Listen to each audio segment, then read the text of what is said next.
tonight I am making some Korean fried rice and scallion pancake or scallion waffles. So like a twist on chicken and waffles. And along with this meal, I got a story. So we're gonna start off making the chicken. I've already washed my hands. I have in this bowl flour, salt, pepper. I am using Cook's Barbecue and Southern Cuisine AP seasoning in here. It calls for just salt and pepper, but this AP I think is phenomenal. And then in this bowl I have gochujang. Um, it is a Korean sweet and spicy sauce, and it's delicious. I have that in here with some buttermilk, and so we're just gonna whisk that up real quick. And I have my cast iron frying pan already heating up with some oil in there. Gosh, buttermilk is thick. So, for the story, we are going to Korea today, and but we're going to Korea, and we are going to follow the exploits of a young woman named Yoo-jung. And I might be butchering that. Please forgive me. It is not intended to be pronounced wrong. I'm not trying to do it on purpose. I'm just not very good with Korean names. So she was born in 1999 in South Korea, and so at the time of the story, she is 23. And okay, so let me start. She Her mother deserted her when she was a year old, and so she ended up living with her grandfather, Busan. And her grandfather said that she was, relatively a loner. She didn't get out of the house often. Someone was detected at your front door.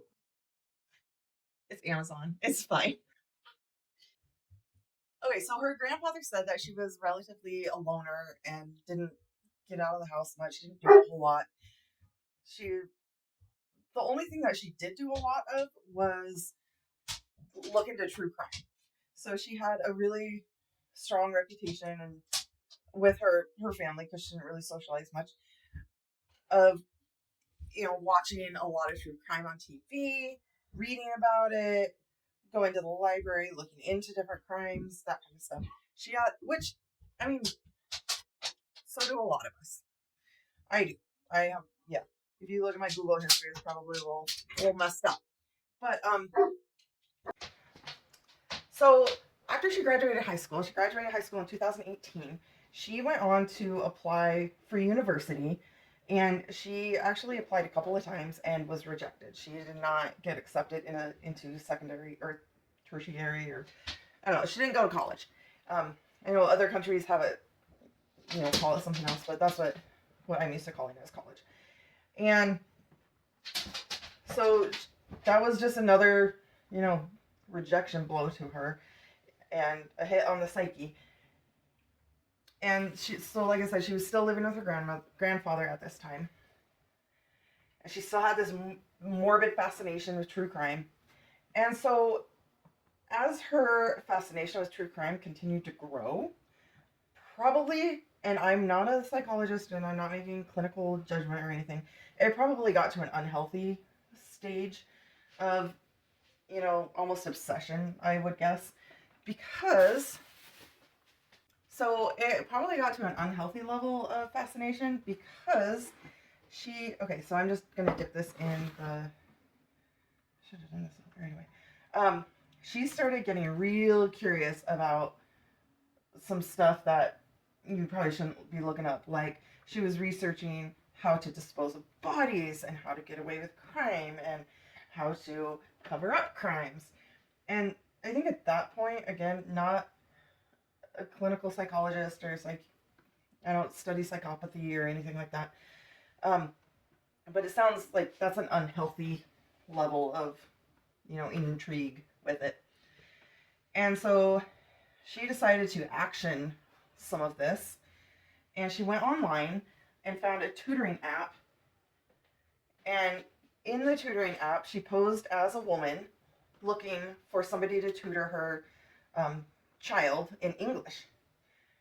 And so, which I think it's awesome that other countries do a lot of the second language type stuff. I need to learn another language. But anyways, so she posed as a mother looking for a tutor for her kid, and she reached out to like over 50 different tutors, but only 3 really matched with her. And then of those 3, only one of them she was able to really meet with. Okay, so I'm supposed to mix some of this in here. My hands are disgusting. Just kind of make it like a gooey paste. And so, just a quick side note, I will not be saying the victim's name, and that has nothing to do with like lack of respect for the victim or, not trying to, remember her or anything like that. It more has to do with just the laws in Asia and in South Korea.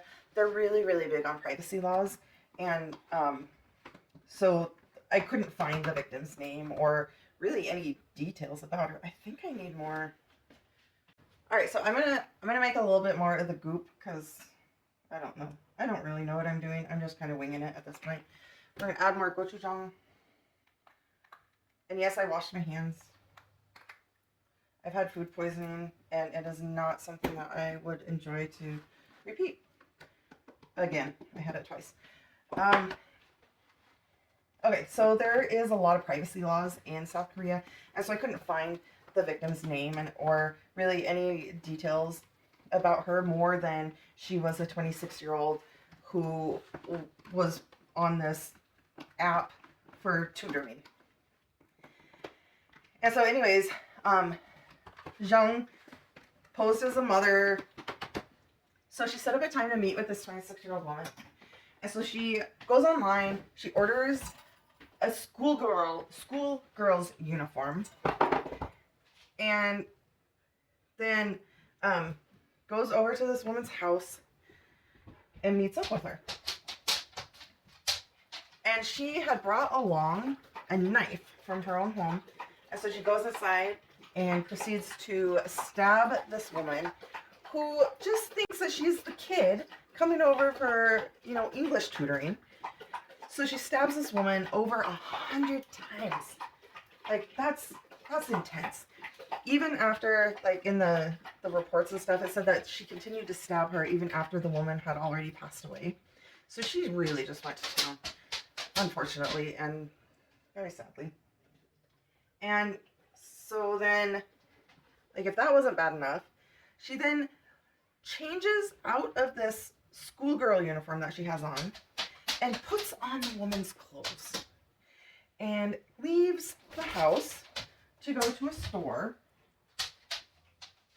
and buys bleach and trash bags and, all the cover up your crime stuff. And so then she comes back to the woman's house, and all of this is on CCTV. It's not like it's, debatable what happened. Like, there is camera footage of her leaving the house in the woman's clothes. She didn't make any attempt to hide it or anything. And so while she's back at the house and has her, fresh stuff from the grocery store to cover up her crime,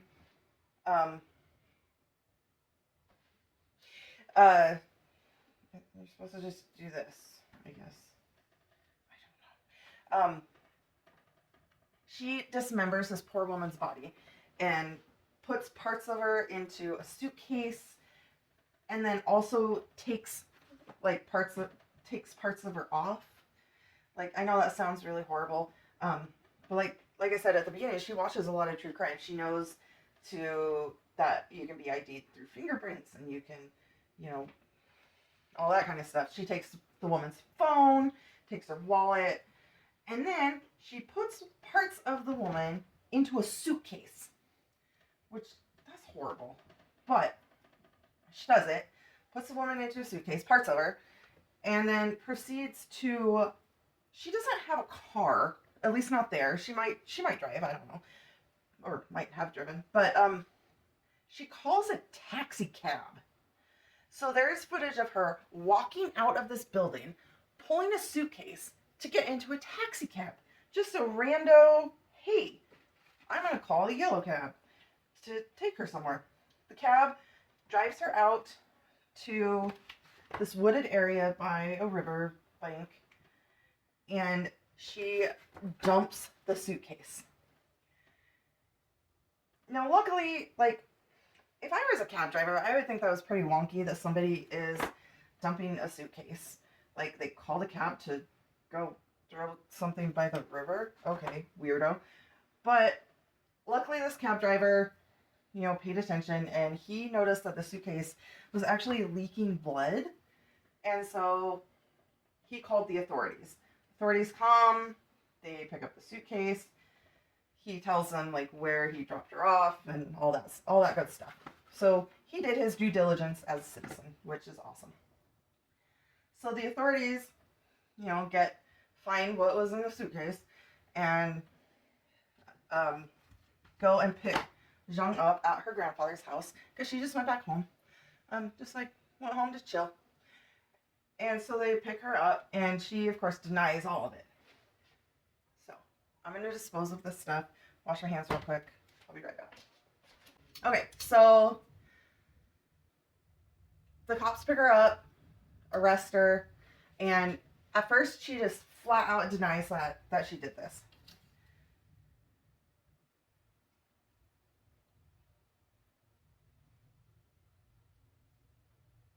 Ooh, my oil might not be hot enough yet. Okay, I'm waiting for the oil to still continue to heat up. I have wiped off my counter, sprayed it, disinfected it, because like I said before, I have had food poisoning before. It is not something I would like to repeat.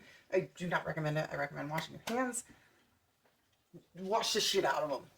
Okay, so I'm going to make the waffles.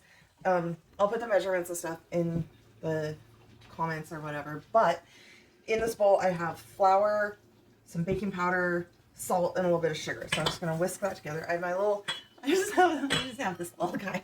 He'll be fine. Because I make chaffles, the cheese waffle things. So I'm just going to mix that together. Alright, so that's real good.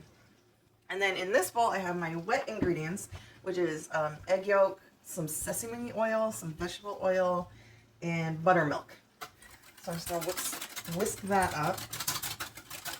And then in another bowl, because this was just egg yolks, in another bowl that I stuck in the fridge, I whipped up 2 egg whites until they were stiff peaks. Oh, looking at that shit now. Yeah. Okay, so they arrest her. She's denying everything. And then she changes her story and she's like, oh, well, the woman attacked me. And so it was self-defense. And then she changes her story again and is like, well, I don't know what happened. I just got there and the woman was dead. And so I just moved the body. Because that makes sense. Well, whatever. Okay, so I grabbed my egg whites. Stiff peak.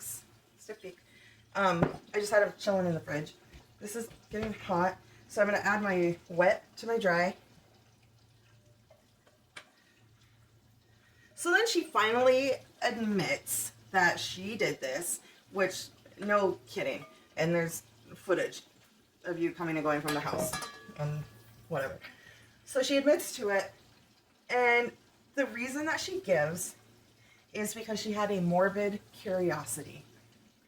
And like I'm curious about a lot of things, but I'm not curious about extinguishing somebody else's life. Like, I think that's real sad. And they couldn't really get a good, anything real good out of her on why she had to do this. And so then she goes to trial. Oh, that's looking good. Okay, I'm going to put another one in. Okay, so she goes to trial and is in the trial. The defense is trying to claim that, she has all these mental disorders and whatnot. And the police, I'm not familiar with South Korean judicial processes or anything, but it sounds very similar to what I am used to. But apparently while she was in custody, the police had her take a bunch of tests, and she scored very high on the psychopathy test. So, basically to see what level or if she had psychopathic tendencies. So I'm just going to fold in the egg whites. I guess this is pretty similar to how you do a normal waffle batter. I don't know, I always use box. But, so she scored really high on these psychopathy tests. And the defense also pointed, or prosecution also pointed out that her story changed a couple times. She had all the research done on her computer, and like she went to great extremes and great measures to try to find this poor woman, to find a victim. This doesn't fold in very well. But anyway, she really thought it out. It was clearly premeditated. As somebody who is suffering from a lot of psychopathic issues, isn't going to go to that level of extreme because they're not going to be that planned out usually. I don't know. I'm assuming. I'm just kind of, that's my guess. And so she did end up being convicted on November 24th of 2003 of premeditated murder. And while South Korea does have the death penalty, they haven't used it since, I want to say it was 1997 is what I read. And so she did get sentenced to life in prison, where, I mean, this was 2023, so it wasn't even that long ago. And obviously there was a bunch of appeals. Okay, we're going to waffle it. Oh, wait. Oh, I forgot to put the scallions in. Damn it. Sorry, scallions. We're mixing those in now. But not all of them. No, all of them. We're fine. Okay, so remix. Remix. So, anytime, at least in the U.S., anytime that somebody gets convicted to life or a death penalty, there's automatic appeals. And so I'm assuming it's probably the same there. But in May of this year, no, in April of this year, the case was reopened to be re-examined because it was being appealed. And the Supreme Court in South Korea found that everything was justified and agreed with the initial court's findings. So her sentence remained, and she currently, again, that was this year, but she currently remains in prison in Busan, South Korea. Okay, so I'm gonna try, we'll do a waffle, see how this works. So I did wash this out before, I'm just gonna spray it so I don't get stickies all over the place. God, I hope this works.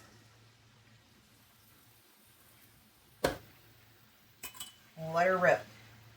Okay, so her sentence was upheld by the Supreme Court, and so she's going to be in prison for the rest of her life. And that is the tragic and horrific case of a poor 26-year-old woman who was just trying to tutor people in English and being taken completely advantage of by somebody who had a morbid curiosity. Now, lots of us have curiosities. Lots of us don't murder. So, just something to... There's other factors that come into play. And so, this girl clearly, had a lot of issues from the get-go. Her grandfather said she didn't have any friends. She didn't have a social life. She had been...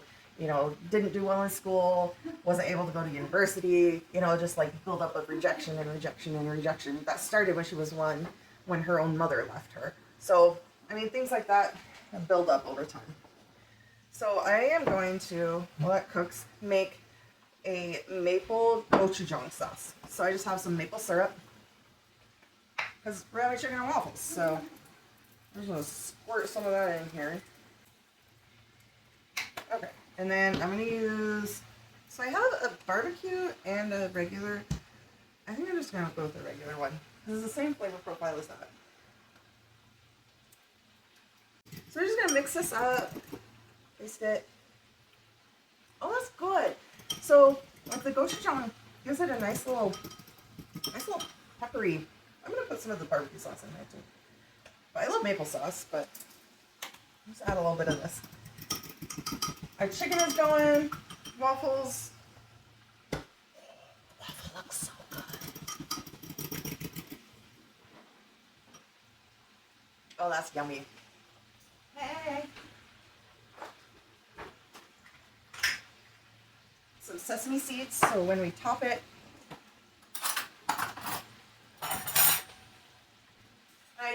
clean thingies, tongs. And I temp check it because it's got to be done. Sweet. And this is a clean wrap. As you can see, I still have chicken on that one. This is clean. Do not cross-contaminate. So I'm going to pull this waffle. Oh my goodness. Look how cute that is. It's like the one. So I'm just going to finish cooking the chicken, cook the waffles. Sauce is done. Just waiting for everything to finish cooking. I'll be right back. I've cooked the chicken and I cooked it, and then when it was cooked all the way through, I then pulled it off and let it drain and then heated up the oil a little bit more and then double fried it so that it was crispy. Well, trying to be crispy. I am not good at making fried chicken, but that's okay. We're trying. I probably should have changed my oil because the last thing, well, the only other thing that's been cooked in it was chicken, but it was like Nashville hot chicken. So there's a lot of spices floating around. So I have a waffle here. We're going to grab a little piece of chicken. Put it right on top. And if you've never had chicken and waffles, like the true southern chicken and waffles, dude, you are missing out. It's delicious. This is our gochujang maple syrup. So I'm just going to pour some of that on there.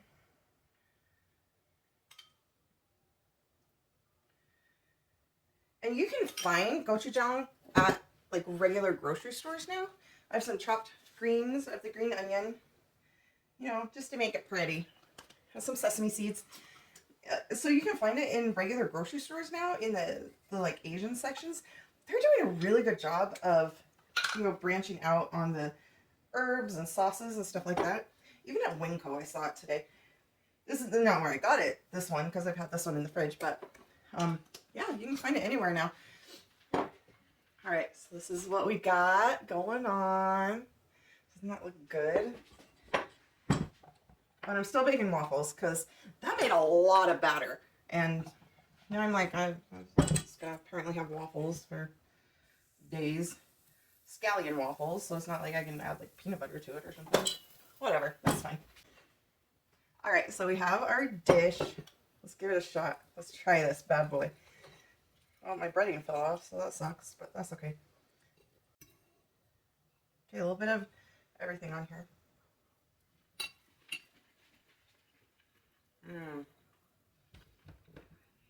That's really good. That maple sauce, that adds a lot. The waffle by itself is really good. It's super fluffy, probably from the folding in the egg whites. And baking powder makes things puffy. That's how I remember. Baking soda makes it spread. Baking powder makes it puff. And so it has baking powder in it, and so it's nice and fluffy, delicious.